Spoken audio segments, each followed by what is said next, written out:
जय हिंद दोस्तों। आज आप लोग के बीच इंद्रदेव सर एक नया टॉपिक लेकर आए हुए हैं, नया चैप्टर लेकर आए हुए हैं। इसको देखिएगा और समझिएगा थोड़ा। समय तथा दूरी है, टाइम एंड डिस्टेंस, पार्ट 1 है। पार्ट 1 में आपको कंसेप्ट बताया जा रहा है दोस्तों, और पार्ट 2 से सवाल को हम लोग ट्रिक से और कंसेप्ट से दोनों देखते चलेंगे, ठीक है। और आप लोग से यही रिक्वेस्ट है दोस्तों कि मेरा चैनल को ज़्यादा से ज़्यादा लाइक और शेयर और सब्सक्राइब ज़्यादा करवाएं दोस्तों।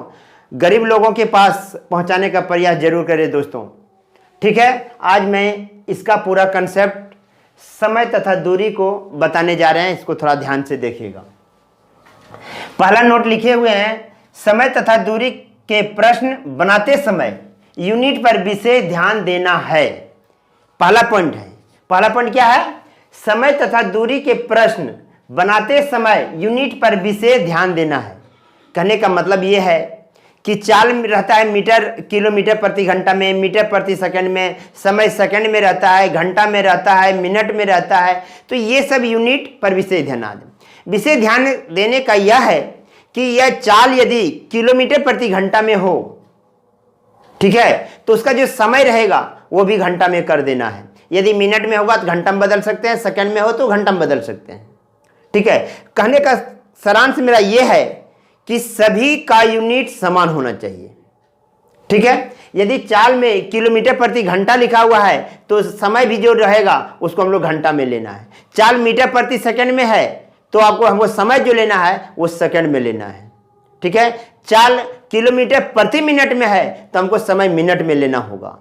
चाल मीटर प्रति मिनट में है तो समय हमें मिनट में लेना होगा। यह ध्यान देना है, इसलिए हम इस पॉइंट को लिखे हैं, समय तथा दूरी के प्रश्न बनाते समय यूनिट पर विशेष ध्यान देना है। समझ गए? अब यहां आइए, दूसरा पॉइंट लिख रहे हैं, ठीक है। जब चाल किलोमीटर प्रति घंटा में हो तो मीटर प्रति सेकंड में बनाने के लिए 5/18 से गुना किया जाता है। ध्यान रखिएगा दोस्तों, जब चाल किलोमीटर प्रति घंटा में हो तो मीटर प्रति सेकंड में बनाने के लिए 18/5 से गुना किया जाता है। थोड़ा इसको देखिए, ऐसा क्यों करते हैं हम लोग। मान लिया जाए कि चाल है किलोमीटर प्रति घंटा, ठीक है, इसको हमको बदलना है मीटर प्रति सेकंड में। तो अब यहां पर एक टर्म देखिए, किलोमीटर प्रति घंटा को हम लोग तो यहां लिखेंगे 1 किलोमीटर प्रति घंटा, मतलब 1 घंटा। प्रति मतलब होता है भागा, ध्यान रखिएगा, 1 किलोमीटर बटे 1 घंटा। अब हम लोग इसको क्या करेंगे, किलोमीटर को हम लोग मीटर में बदलेंगे। मीटर में बदलने के लिए इसको 1000 से गुना करना होगा, 1 गुना 1000, और ये आ जाएगा मीटर। घंटा को सेकंड में बदलने के लिए 3600 से गुना करना पड़ेगा, 3600 से गुना करना पड़ेगा, ये बदल जाएगा सेकंड में। 2 0 खत्म, इसको काटेंगे 2 से 5, इसको 2 से काटेंगे 18। तो यहां हम लोग को कैलकुलेशन क्या आया, 5/18 मीटर पर सेकंड। इसका मतलब है कि जब किलोमीटर प्रति घंटा हो तो उसको मीटर प्रति सेकंड में बदलने के लिए उसमें कितना गुना करना पड़ता है, 5/18 से गुना करना पड़ता है। देख रहे हैं? तो इसलिए हम लिख दिए, जब चाल किलोमीटर प्रति घंटा में हो तो मीटर प्रति सेकंड में बनाने के लिए, मीटर प्रति सेकंड में बदलने के लिए, ये भी लिख सकते हैं, बदलने या बनाने के लिए जो भी लिखना होगा, बदलने के लिए 5/18 से गुना किया जाता है। अब बनाने के लिए या बदलने के लिए जो भी होगा वो लिख सकते हैं आप लोग, गुना किया जाता है, ठीक है। अब दूसरा पॉइंट लिखते हैं हम लोग, जब चाल, ठीक है, जब चाल मीटर प्रति सेकंड में हो, मीटर प्रति सेकंड में हो तो किलोमीटर प्रति घंटा में बदलने के लिए 18/5 से गुना किया जाता है। ध्यान रखेंगे इसको भी। जैसे मीटर प्रति सेकंड है तो हम लोग इसको लिखेंगे 1 मीटर प्रति 1 सेकंड। ठीक है, मीटर को किलोमीटर में बदलने के लिए हम लोग 1000 से भाग देते हैं। ठीक है, तो ये बदल जाता है किलोमीटर में।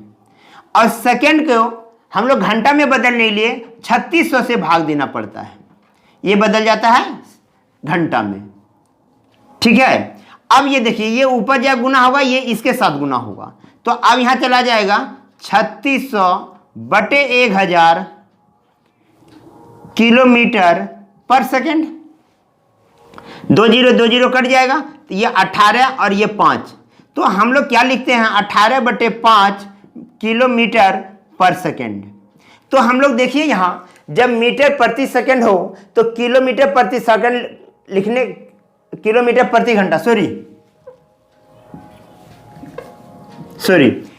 जब मीटर प्रति सेकंड हो तो किलोमीटर प्रति घंटा में बदलने के लिए 18/5 से गुना कर देंगे। ठीक है, अब इसको हम लोग नोट कीजिए, ये 2 पॉइंट। अगला पॉइंट हम लोग फिर बढ़ेंगे।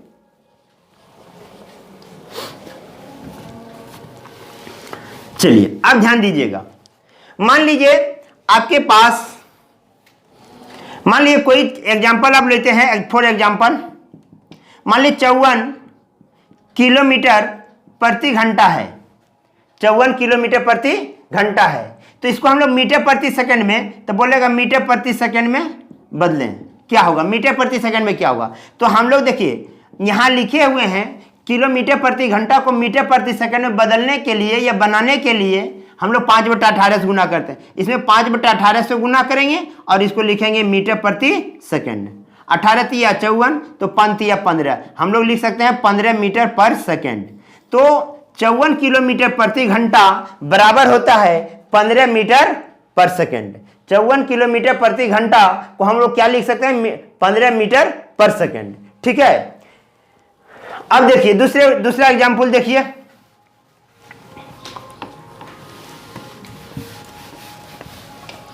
अब दूसरा एग्जांपल है, मान लीजिए आपके पास आ जाए 90 मीटर पर सेकंड, 90 मीटर पर सेकंड। इसको किलोमीटर प्रति घंटा में बदलोगे, किस तरह, किलोमीटर प्रति घंटा में।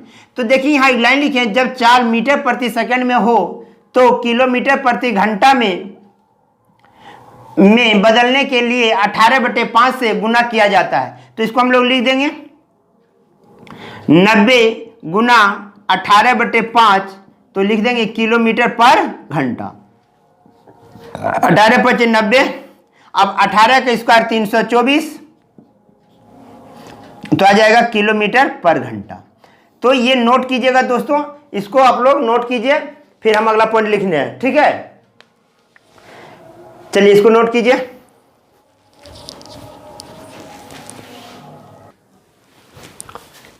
चलिए नोट कर लिए आप लोग, इसको मिटा दें और अगले पॉइंट को हम लिख देते हैं, ध्यान रखिएगा। चलिए अब लिख रहे हैं, यदि ए तथा बी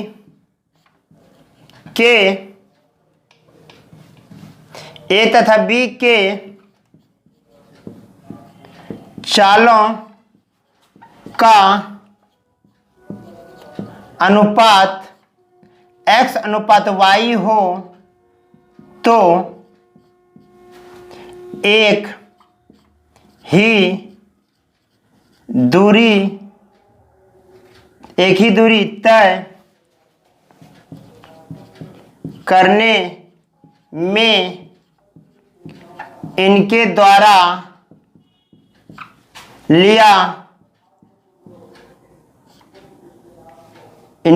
लिए लिए गए समय का अनुपात y अनुपात x होता है। इसको भी नोट कीजिएगा, ठीक है। तीसरा पॉइंट है, यदि a तथा b के चालों a तथा b के यदि a तथा b के चाल क्रमशः x किलोमीटर प्रति घंटा तथा y किलोमीटर प्रति घंटा हो और दोनों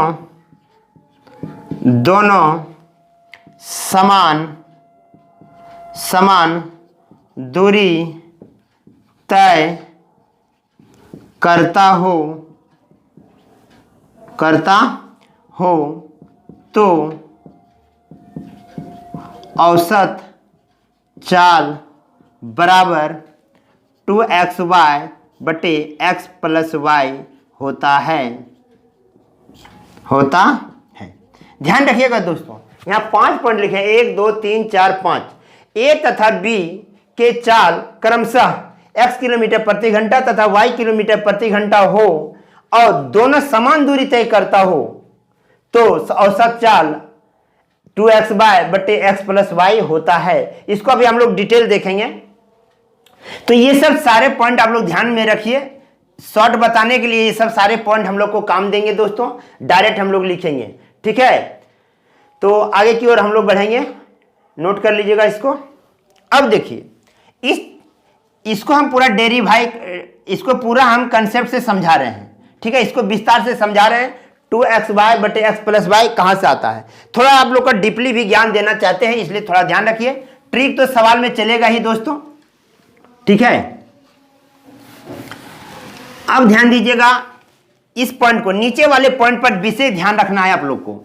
यहां से 3 तरह से वो क्वेश्चन को लिखेंगे, ठीक है। ये सूत्र पर हम लोग बनाने के लिए वो 3 लैंग्वेज में सवाल को लिखेंगे। पहला कहेगा, एक दूरी है a से b, कोई व्यक्ति है, मान लीजिए p है एक पॉइंट और q भी पॉइंट है। बोलता है एक व्यक्ति यहां से यहां गया, a से b गया, p से q गया, या आप इसको a b ले सकते हैं। अब मान लीजिए यहां पे a b लिखे हैं तो a b व्यक्ति है, ठीक है। तो एक यहां पे दूरी है, कोई दूरी है, मान लीजिए कुछ भी दूरी लीजिए, p लीजिए, q लीजिए, कोई दिक्कत नहीं है।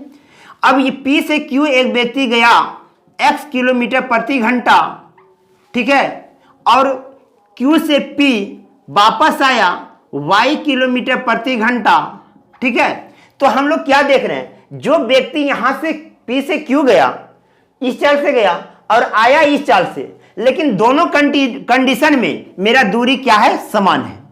इसका मतलब जाते समय p से q दूरी तय किया और आते समय भी q से p ही दूरी तय किया। इसका मतलब चाल भिन्न भिन्न है लेकिन दोनों दूरी का क्या है, समान है। चाल भिन्न भिन्न है लेकिन दूरी समान है, इसलिए औसत चाल बराबर 2xy बटे x प्लस y होता है, ठीक है। पहला लैंग्वेज इस तरह का पूछेगा क्वेश्चन में कि a से b गया और b से a आया, p से q गया, q से p आया, तो दूरी देख रहे हैं समान है। दूरी समान होना चाहिए, चाल भिन्न भिन्न हो उससे कोई मतलब नहीं है, चाल भिन्न भिन्न हो उससे कोई मतलब नहीं है। लेकिन आपको विशेष ध्यान रखना है कि जो व्यक्ति जा रहा है जितनी दूरी उतनी दूरी आ रहा है कि नहीं। यदि दोनों का दूरी समान होगा तो उसका औसत चाल हो जाएगा 2xy बटे x प्लस y। दूसरे लैंग्वेज में क्वेश्चन इसी सूत्र पर दूसरा क्वेश्चन पूछेगा। यहां से क्वेश्चन पूछेगा फिर एक निश्चित दूरी p और q, ठीक है। एक निश्चित दूरी है P और Q, इसकी आधी दूरी x किलोमीटर प्रति घंटा तथा अगली आधी दूरी y किलोमीटर प्रति घंटा की चाल से तय करती है। P से आधी दूरी, P ये निश्चित दूरी है, P से Q एक निश्चित दूरी है, इसकी आधी दूरी मतलब इसका पूरे दूरी का आधा दूरी x किलोमीटर प्रति घंटा और शेष आधी दूरी y किलोमीटर प्रति घंटा की चाल से तय करता है। तो फिर भी औसत चाल होगा इसका, औसत चाल बराबर x 2xy बटे x प्लस y। देखिए यहां पर आधा दूरी किया तो जितना दूरी ये तय किया उतना दूरी इधर भी तय किया। चाल अलग अलग है लेकिन दोनों का दूरी क्या है, समान है। जब चाल अलग अलग हो या समान हो उससे कोई मतलब नहीं है, लेकिन दूरी देखिएगा दोनों समान तय करना चाहिए, ठीक है। तो उसका भी 2xy बटे x प्लस y होगा। तीसरे लैंग्वेज में यह क्वेश्चन पूछ सकता है, एक निश्चित दूरी P से Q x किलोमीटर प्रति घंटा, ठीक है, इतनी ही दूरी आगे, इतनी ही दूरी आगे लैंग्वेज में लिखेगा, इतनी ही दूरी r, इतनी ही दूरी r, ठीक है, Q से r y किलोमीटर प्रति घंटा की चाल से तय करती है। तो औसत चाल, तो फिर भी इसका लिखेगा 2xy बटे x प्लस y। ध्यान रखना है तीन तरह से यह क्वेश्चन आपको पूछा जाएगा। P से Q गया, अब Q से P आ गया, औसत चाल 2xy बटे x प्लस y। P और Q की दूरी तय करनी है उसको, P से Q की दूरी तय करनी है, आधी दूरी x किलोमीटर प्रति घंटा, शेष आधी दूरी y किलोमीटर प्रति घंटा, तो पर भी औसत चाल 2xy बटे x प्लस y। तो आधी दूरी का मतलब है कि आधा दूरी यदि 50 है 25 इधर होगा 25 इधर, फिर भी दूरी समान होगा। हमेशा ध्यान देना है दूरी एकदम हमेशा समान होना चाहिए। अब यहां आइए, P से Q गया x चाल से और इतनी ही दूरी आगे गया r तक, वो 22 किलोमीटर प्रति घंटा। तो यहां भी देख रहे हैं दोनों दूरी क्या कर रहा है, समान तय कर रहा है। तो उसका चाल क्या हो जाएगा, 2xy बटे x प्लस y, ठीक है। इसको कंसेप्ट से नोट कीजिए। हम अगले क्वेश्चन पर आ रहे हैं, अगले कंसेप्ट पर हम लोग आ रहे हैं।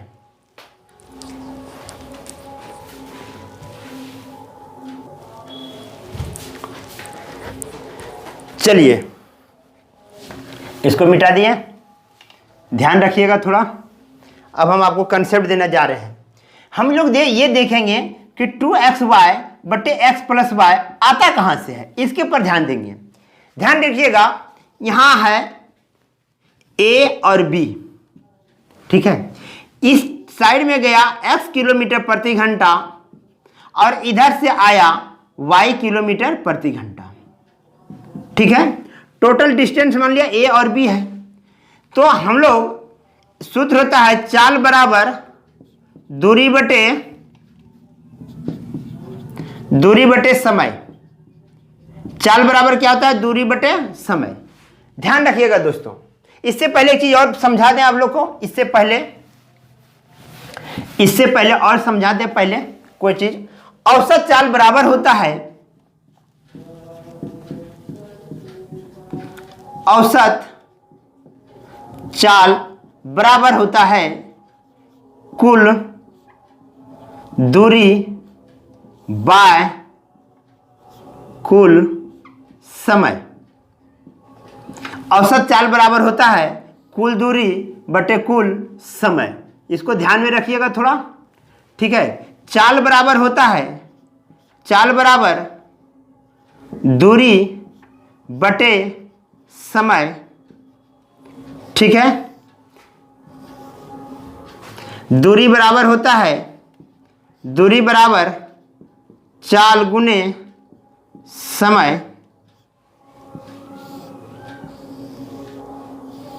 समय बराबर होता है, समय बराबर होता है दूरी बटे चाल। ये सबको थोड़ा ध्यान में रखना है। ये सब जनरली सूत्र यूज होता है और इतना ही सूत्र आपके लाइफ में बेसिक में आएगा। ट्रिक में तो जिसमें हम प्रश्न लेकर आएंगे उसी समय हम आपको ट्रिक समझा देंगे कि ट्रिक क्या होता है। ये सब साधारण फार्मूला है, इसको आप लोग नोट कर लीजिएगा और याद रखिएगा थोड़ा दोस्तों, क्योंकि बनाने में हमें बहुत मदद पहुंचाएगी, ठीक है। औसत चाल बराबर दूरी बराबर समय बराबर, ये 4 फार्मूला आप लोग नोट करके रखिएगा। आगे बढ़ते हैं। आज हम देखेंगे कि 2xy बटे x प्लस वाई कहां से आता है, ध्यान रखिएगा। चलिए हम लोग कंसेप्ट थोड़ा देखें। कंसेप्ट रखना भी बहुत जरूरी है दोस्तों। कंसेप्ट से ही सारे ट्रिक को हम लोग लिखते हैं, ठीक है। ए और बी दूरी है, ये साइड से गया x किलोमीटर प्रति घंटा और इधर से आया y किलोमीटर प्रति घंटा, ठीक है। अब ध्यान दीजिएगा, a से b दूरी गया और b से a आया, डिस्टेंस मान ले d। हम यहां सपोज कर लें, मान लें ए बी बराबर डी है, ए बी बराबर डी मान ले डिस्टेंस है, तो हम लोग किससे डिनोट कर दिए, डी से। चलिए अब देखिए, यहां से यहां गया, चाल क्या है x, दूरी क्या है d, तो चाल x है, दूरी d है, तो t1 बराबर दूरी बटे चाल, दूरी क्या है d, चाल क्या है x। इधर से जाने में b तक, a से b तक जाने में लगा समय, ठीक है। अब इधर से आएंगे t2 बराबर दूरी यही d, चाल क्या y, t2 समय निकल गया, ठीक है। टोटल टाइम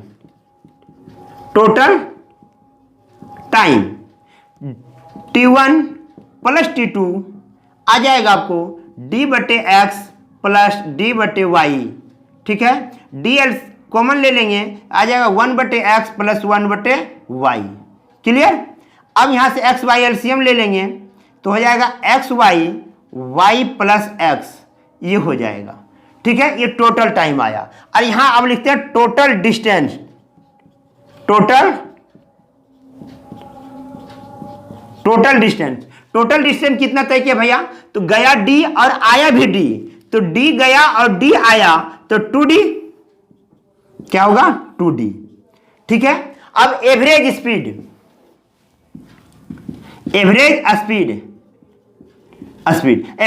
मतलब औसत चाल, कुल समय, कुल दूरी।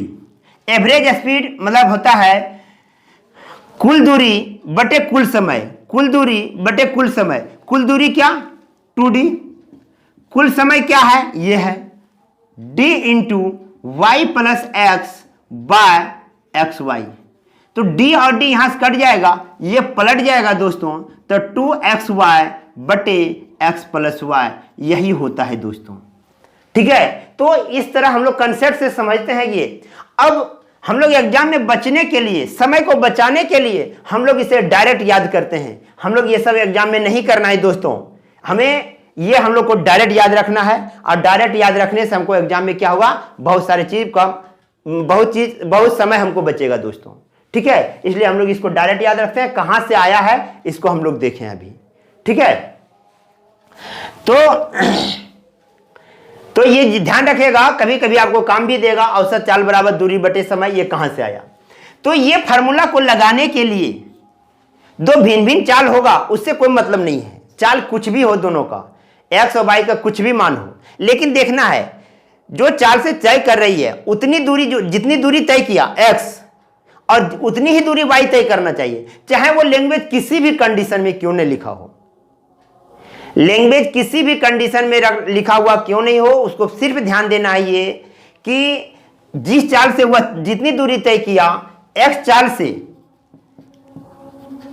इस चाल से जितनी दूरी तय किया उतनी ही दूरी इस चाल से भी तय करनी चाहिए। यदि दोनों का दूरी यदि समान मिलेगा तो इसको आप लोग भूलिएगा नहीं। लैंग्वेज कितना हार्ड लिख दे, खाली ये चीज ध्यान देना है कि दोनों चाल समान दूरी तय कर रही है या नहीं। यदि समान दूरी तय करती है तो 2xy बटे एक्स प्लस वाई, इसे कभी भूलिएगा नहीं। चलिए हम लोग आगे चलते हैं। अब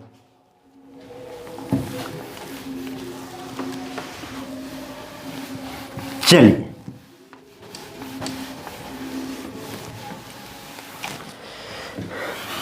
ये पॉइंट फिर लिख लीजिएगा आप लोग, काम देगा ट्रिक के रूप में। यदि 3 भिन्न चाल क्रमशः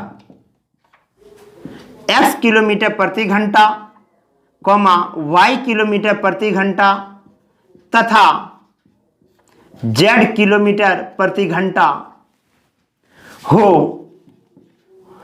और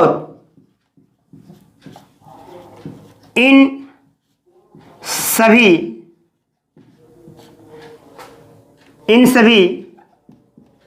चालों समान दूरी तय करता हो तो औसत चाल बराबर 3xyz बटे xy plus yz plus zx होता है। ध्यान रखिएगा दोस्तों, उसमें दो चाल था। क्या था चाल? दो चाल था। तो हम लोग 2xy बटे x प्लस y लिखते थे। यदि तीन चाल हो जाएगा और तीनों चाल समान दूरी तय करता हो, तीन चाल होगा और तीनों चाल समान दूरी तय करता हो, उसके लिए औसत चाल याद रखेंगे 3xyz बटे xy plus yz plus zx होता है। इसको ध्यान से याद रखिएगा दोस्तों, ठीक है? नोट कीजिए, फिर हम लोग आगे की ओर बढ़ेंगे। और समय तथा दूरी को विशेष ध्यान रखिएगा दोस्तों, कभी आप लोगों को भूलिएगा नहीं, और यूनिट पर विशेष ध्यान रखिएगा, ठीक है?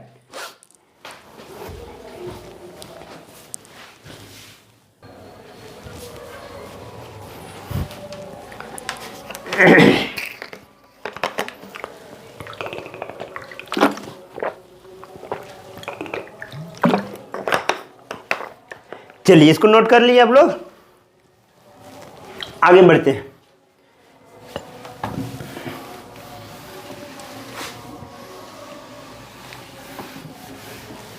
चलिए, अगला एक पॉइंट और नोट कीजिए। किसी निश्चित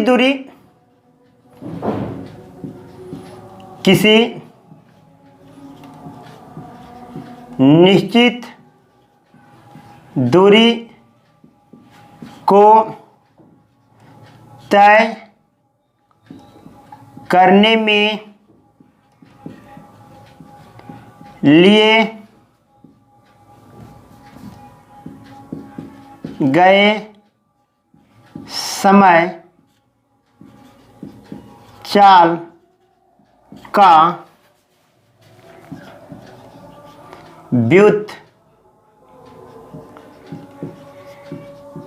व्युत्क्रमानुपाती होता है, ठीक है? यदि चालों का अनुपात x अनुपात y अनुपात z हो तो उस निश्चित दूरी को तय करने में लिए गए समय का अनुपात 1/x अनुपात 1/y अनुपात 1/z होता है। इसको पॉइंट को नोट कर लीजिएगा भी दोस्तों। किसी निश्चित दूरी को तय करने में लिए गए समय चाल का व्युत्क्रमानुपाती होता है। यदि चालों का अनुपात x अनुपात y अनुपात z हो तो उस निश्चित दूरी को तय करने में लिए गए समय का अनुपात ये होगा। जैसे एक एग्जाम में आया था दोस्तों, बोला था कि ABC A, B तथा C के चालों का अनुपात दे दिया था 2:3:4। बोला था इसका समय का अनुपात क्या होगा दोस्तों, तो वो क्या किया, सीधे सिंपल पलट दिया। तो ये गलत होने की संभावना होती है, ये गलत हो जाएगी दोस्तों, ये क्या हो जाएगी, गलत हो जाएगी। तो ये चालों का अनुपात दे दिया है, चालों का अनुपात दे दिया है, तो समय का अनुपात पूछा जाए तो सिंपल आप 1/2 अनुपात 1/3 अनुपात 1/4 करेंगे। ठीक है, अब ये सबका एलसीएम लेंगे 12 हो जाएगा, तो इसमें गुना करेंगे 12 तो आ जाएगा 6, इसमें 12 गुना करेंगे तो हो जाएगा 4, और इसमें गुना करेंगे तो हो जाएगा 3। ये अनुपात होगा समय का दोस्तों। ठीक है, यदि चालों का अनुपात ये है तो उसका समय का अनुपात ये हो जाएगा दोस्तों। ठीक है, यदि यह समय रहेगा तो ये चाल हो जाएगा, ये चाल होगा तो ये समय हो जाएगा। ये विशेष ध्यान रखिएगा दोस्तों, चाल और समय एक दूसरे का विपरीत है। अब जितनी स्पीड से चलेंगे उतना कम समय लगेगा, और जितना स्लो चलेंगे उतना ज्यादा समय लगेगा। इसीलिए यहां लिखा गया है किसी निश्चित दूरी को तय करने में लिए गए समय चाल का व्युत्क्रमानुपाती होता है। ये विशेष ध्यान रखिएगा दोस्तों। आज आप लोग को समय तथा दूरी के बारे में जो बताया गया है उसको आप लोग ध्यान से देखिए और समझिए, और कल के वीडियो में इसका प्रश्न लेकर आएंगे, और प्रश्न में ट्रिक और कंसेप्ट दोनों बताएंगे दोस्तों। आप लोग